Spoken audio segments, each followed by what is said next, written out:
Let's pray. Heavenly Father, thanks for adopting us back into the family. In Jesus' name, amen. There was a book written shortly after St. Paul was killed. Now, it's an apocryphal gospel, so we don't accept those into the Bible, but occasionally they share with us some information that we hadn't heard of elsewhere. According to it, St. Paul was bald-headed, bow-legged, strongly built, a man small in size with meeting eyebrows and a rather large nose. Now in 2 Corinthians 10, verse 10, St. Paul says of himself, I don't want to seem to be trying to frighten you with my letters, for some have said of me, his letters are weighty and forceful, but in person he is unimpressive and his speaking amounts to nothing.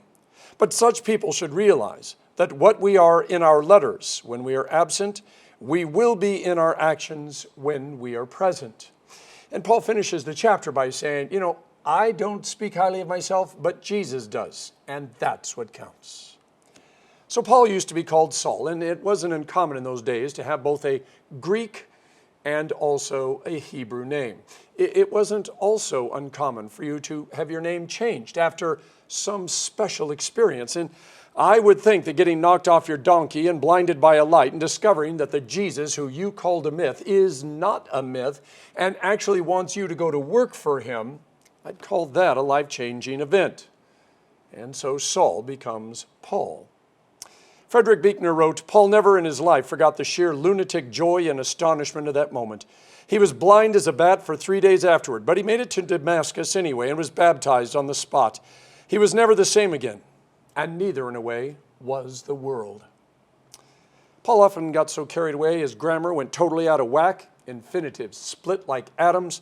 Verbs and nouns exploded. Participles were left dangling, and sentences incomplete. By grace you have been saved, he wrote to the Ephesians, and you should know that grace was his second favorite word. First favorite, of course, Jesus. This is not your own doing, it's the gift of God, not the result of your work, so that none of you can boast. We are God's workmanship, created in Christ Jesus for good works. See, Paul made it clear that the good works were after the fact and not before. It was the result of you being saved, not the cause. Now, if you need a 30-second summary of Paul's letters, while we were yet sinners, Christ died for us. That's what he wrote to the Romans. And to the Galatians, I've been crucified with Christ. And all that sin was dried up in him. The hate and the self-hating was now dead and buried. So it is no longer I who live, but Christ who lives in me. The Philippians heard, for me to live is Christ and to die is gain, because then I get to go be with Jesus. And to the Ephesians he proclaimed, in him we have redemption through his blood, the forgiveness of sins in accordance with the riches of God's grace that he lavished on us with all wisdom and understanding. The letter to the Romans is a little different. Now, some say it's more theological, some more practical. But here is actually what's most unique. St. Paul had never visited the congregation until after he wrote the letter. He even didn't start the church. Someone else did. That's important. So it's around 55 to 58 AD. Paul wanted to introduce himself to the congregation and maybe get some support for his planned trip to Spain. He also had to do some fence mending because the Jewish Christians had gotten forced out of Rome by Emperor Claudius around 41 AD. Now, after his death, the Jewish Christians were able to come back to Rome, but they discovered that the Gentile Christians had taken over the church. Now, this led to a whole bunch of arguments that were both theological and cultural. So Paul wrote a comprehensive, systematic explanation of the gospel, which included all have sinned and fallen short of the glory of God, and are justified freely by his grace through the redemption that came by Christ Jesus. And he made sure that they understood that this justification was available to both the Jew and the Gentile. Now, reading Romans is not easy. It's complicated and theological. It's definitely not for a brand new Christian.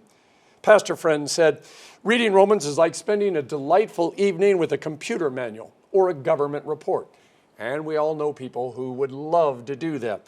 Most of us would rather watch a Hallmark movie. But here's what we know. If you're willing to wrestle with Paul and his letter to the Romans, you will be blessed. Now, Romans is all about the gospel. It's the impossible news that God has this ongoing love story with a bunch of sinful creatures that, for the most part, couldn't care less about him. But it's God's nature to keep loving them, and so he does the most amazing thing. He sends his son to pay for their sin, fulfilling all righteousness and balancing all the accounts. And Paul warns that if we try to save ourselves, it's not going to work. God's love through Jesus is the only thing that's going to get us into heaven. Now that should be good news, and it is. Except in spite of what Paul said, there's a part of every human that wants to believe that, well, we need to earn God's love and that we can earn God's love. We don't want to be indebted to anyone. Now, we work hard for what we get, and that way we can say we deserve it. So when Paul says that all of our boasting is worthless and there is no one, and he means no one except Jesus who's righteous, we actually become greatly offended. Now, the other problem is a little more personal. According to Paul, God loves to forgive.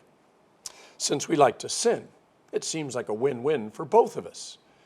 We get to sin to our heart's content, and God gets to forgive, and we both get what we love. Why bother living a good life when God can simply forgive everything? Now, these aren't new problems. The first is called legalism, and it's the belief that we can please God by being good. The second one is a little more crazy name. It's antinomian. It's the belief that laws just don't count. Now, St. Paul was dealing with those two things back then, just like we're dealing with them today. Paul then changes direction in the letter. He tells the Romans the Christian life is a relationship with God. God initiated this new life at our baptism, which was, by the way, actually made possible through Jesus' death and resurrection. Now, heaven is the end goal, but this life also matters, which is why the whole, trying to be good when God can forgive me anyway thought process just doesn't work. As Paul said, we were saved for the works that God had set aside before we were saved. So, as far as the whole legalism and trying to earn our salvation, well, in our most honest moments, we know it's just not possible, but we just hate to admit it. So, how do you live this new forgiven and loved life in the midst of a world that offers us such, attractive options to live otherwise? Paul says it comes through knowing who your family is. You did not receive a spirit of slavery to fall back into fear, he says, but you have received a spirit of adoption. When we cry, Abba, Father, well, it is that very spirit bearing witness with our spirit that we are children of God. And by the way, if we are children, then heirs, and heirs of God, and joint heirs with Christ. We get to call God Daddy. We discover we've got a brother named Jesus. We got a heavenly estate that we get to spend forever in. And this is not bad concerning all this became ours through just a little bit of water and a few words. I know that not all of us got to grow up in a picture-perfect family where we had a mommy and a daddy. Because of the sin St. Paul talks about, there are families that are marred by anger and tension, alcohol and drugs and silence, lots and lots of silence, followed by, loud eruptions of yelling. The Christian life Paul talks about is ohana in the truest sense.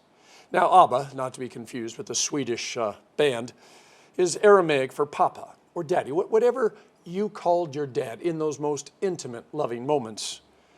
Seems a little casual for someone who created the universe with just a few words, but that's exactly the point.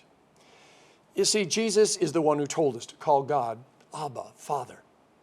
And Paul says there's nothing better than realizing that God loves you so much that he chose you. Notice that? Chose you to be his child. You were chosen even before the foundation of the earth was spoken into existence. You were chosen, you were named, and you were set apart. We may not have been born into the family, but realizing that God chose us, let's face it, that is pretty cool. And the glory that is about to be revealed in us comes compliments of the empty tomb of Easter. If death couldn't hold on to our brother Jesus, then it certainly isn't going to be able to hold on to us because our brother Jesus promised that he will pull us into heaven.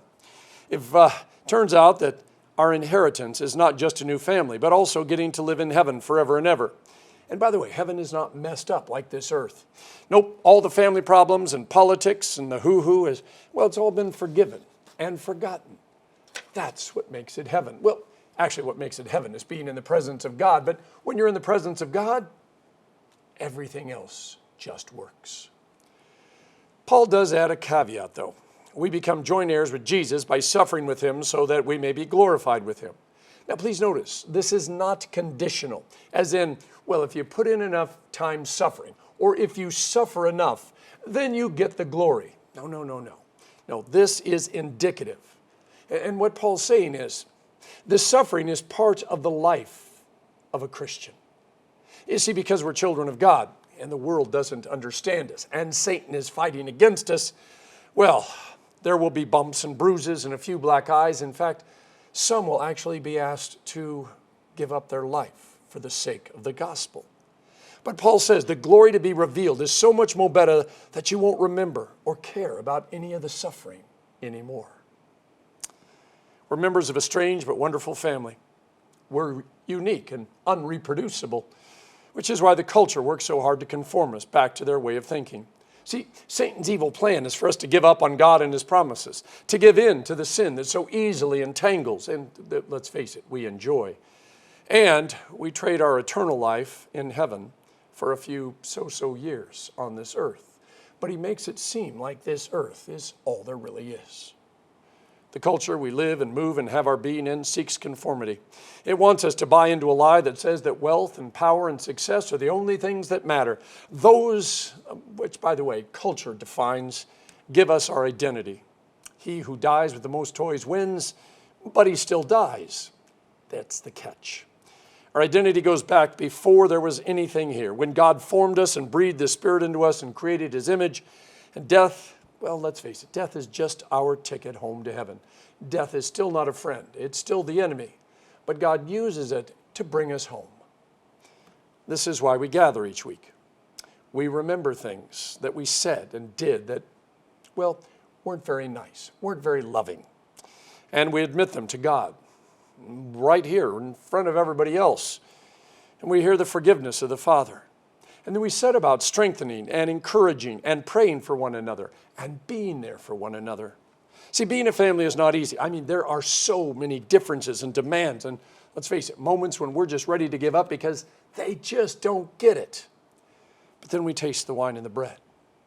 We remember our baptism and agree to keep trying, not just for our sake, but for the sake of the community, and especially for the sake of those who still haven't figured out who Jesus is yet. When we think about Easter's empty tomb, it should cause us to ask, if God could bring his son back from death, what else might he be able to do? And you see, that is where our hope comes from, as we realize that God has a plan and a purpose for us beyond just existing, and even beyond, the whole wealth and health and all of that stuff. St. Paul suggests that you remember your baptism, the day that God called you back into his family and breathed life into you. He may have been bald-headed, bow-legged, strongly built, a man small in size with meeting eyebrows and a rather large nose. But he knows what he's talking about. And more than anything, he wants you to be so excited about the gospel that your whole life is filled with grammar totally out of whack, split infinitives, verbs and nouns exploding all over the place, dangling participles and incomplete sentences. My apologies to all of you grammarians.